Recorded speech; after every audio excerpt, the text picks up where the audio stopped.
Bienvenidas y bienvenidos una vez más al canal. En el vídeo anterior os mostré un ejemplo sencillo para que vierais de una forma práctica cómo se mide el tamaño funcional de una función de datos, concretamente de una ILF. Hoy pondré como ejemplo una funcionalidad de pantalla que podríamos encontrarnos en un software y os mostraré la manera de medirla. Yo soy Juana Rodríguez y esto es Juana Testing.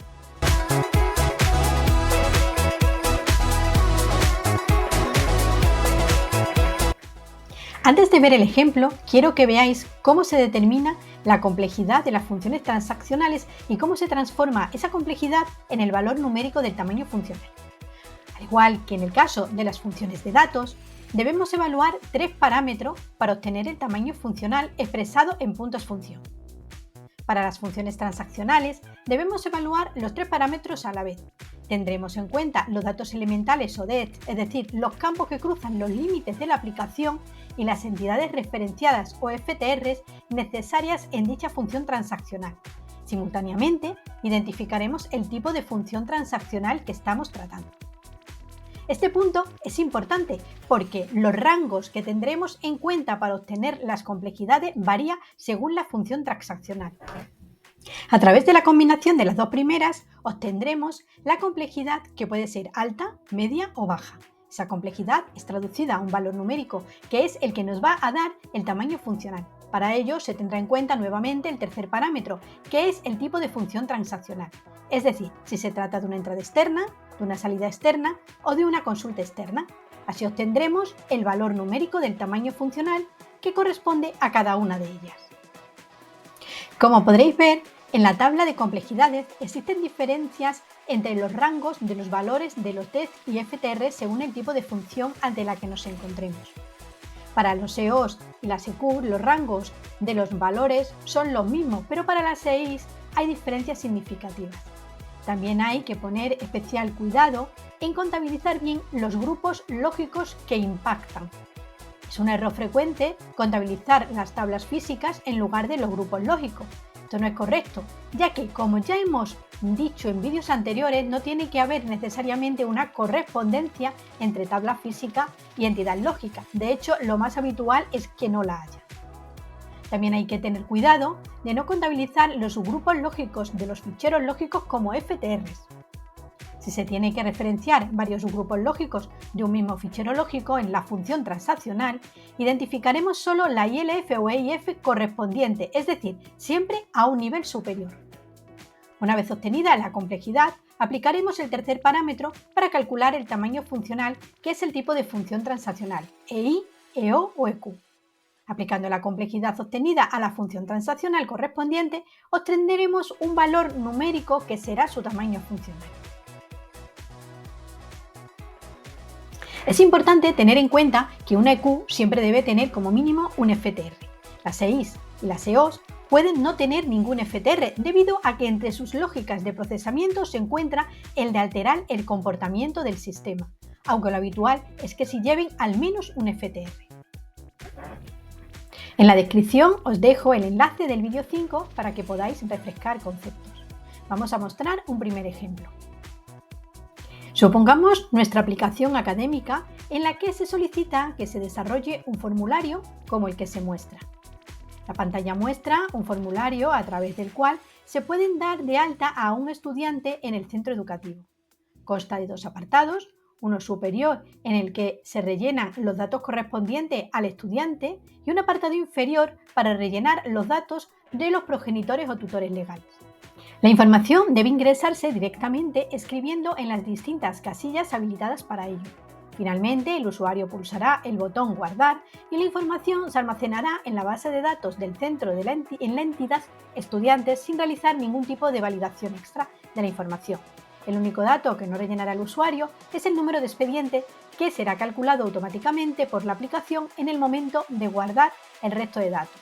Al finalizar, la pantalla mostrará un mensaje con el texto «Estudiante matriculado correctamente», si el proceso ha concluido con éxito, se mostrará toda la información guardada por pantalla. Falta información relevante por completar si se ha quedado alguna casilla sin rellenar o si ha producido un error al registrar el estudiante si por algún motivo no se han podido registrar los datos correctamente. Lo primero que tenemos que preguntarnos es, ¿se identifica algún proceso elemental? En caso afirmativo, ¿cuántos procesos elementales identificamos y de qué tipo son? A la pregunta de si se puede identificar algún proceso elemental, la respuesta es sí. Podemos identificar un proceso elemental. El proceso elemental identificado es de tipo entrada externa, es decir, podemos identificar una EI.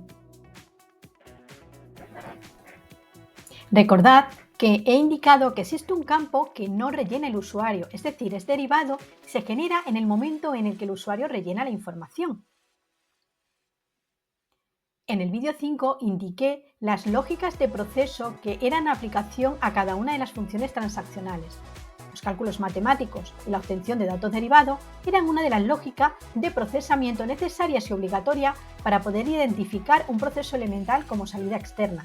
Sin embargo, por encima de las lógicas de procesamiento está el propósito principal de la función.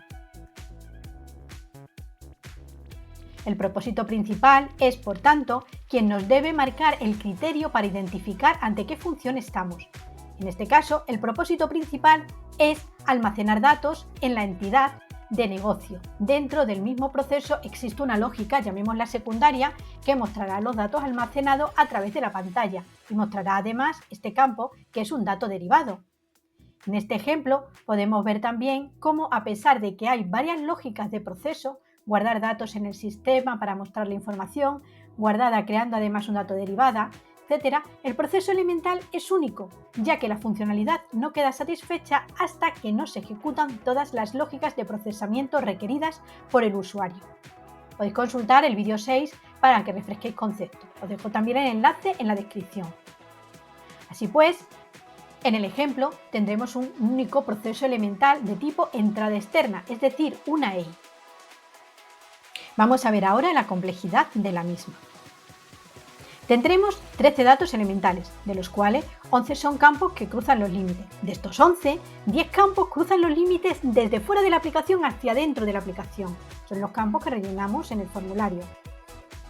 Un campo que cruza los límites de dentro de la aplicación hacia afuera, que es el dato derivado, número de expediente, que se muestra por pantalla.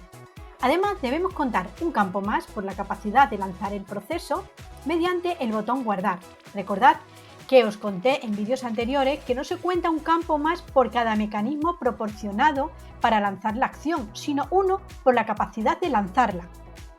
Es decir, si en esta funcionalidad, además del botón guardar, la acción se pudiera lanzar también pulsando la tecla Enter, por ejemplo, solo debemos contar un campo. Y contaremos otro campo más por la capacidad de mostrar mensajes durante el procesamiento. En este caso, como hemos comentado, son 3 los mensajes posibles que se pueden mostrar por pantalla. Estudiante matriculado correctamente, si el proceso ha concluido con éxito. Falta información relevante por completar, si se ha quedado alguna casilla sin rellenar o si ha producido un error al registrar el estudiante, si por algún motivo no se han podido registrar los datos correctamente. Sin embargo, la capacidad de lanzar el mensaje es única. Por tanto, aquí también se debe contar únicamente un campo más. En cuanto a los FTR mantenidos y o actualizados, solo tenemos uno, que es la entidad estudiantes. Con todo esto ya estamos en disposición para determinar la complejidad. Dado que tenemos una EI con un número de DETs entre 5 y 15 y una única FTR, nos encontramos ante una EI de complejidad baja. Esto, traducido a tamaño funcional, significa que esta entrada externa contribuye con 3 puntos función al tamaño funcional total de la aplicación. Supongamos que para acceder a la pantalla anterior hemos tenido que ingresar a través de una pantalla de menú como la que se muestra. ¿Deberíamos contar la pantalla de menú como una función transaccional? La respuesta es no. La pantalla de menú no supone una funcionalidad en sí misma y por lo tanto no es medible en puntos de función. Cada una de las opciones de menú no son más que soluciones que se proporcionan al usuario para poder llegar a las distintas funcionalidades de la aplicación a través de la pantalla de menú no estamos haciendo que se referencie ni se mantengan datos dentro de nuestra aplicación, no estamos referenciando datos de una aplicación externa ni alterando el comportamiento del sistema. Ojo, que no podamos medir en puntos función esta pantalla no quiere decir que no podamos cuantificar su esfuerzo de otro modo, únicamente no contribuye al tamaño funcional de la aplicación, pero sí al tamaño no funcional. En el próximo vídeo continuaré con más ejemplos para que podáis ir viendo distintas casuísticas con las que os encontraréis y cómo aplicaría medir cada una de ellas. Muchas gracias por seguirme en el canal, no olvidéis suscribiros, dejar comentarios y darme un like si os está resultando interesante y útil el canal y nos vemos en el siguiente vídeo de Juana Testa.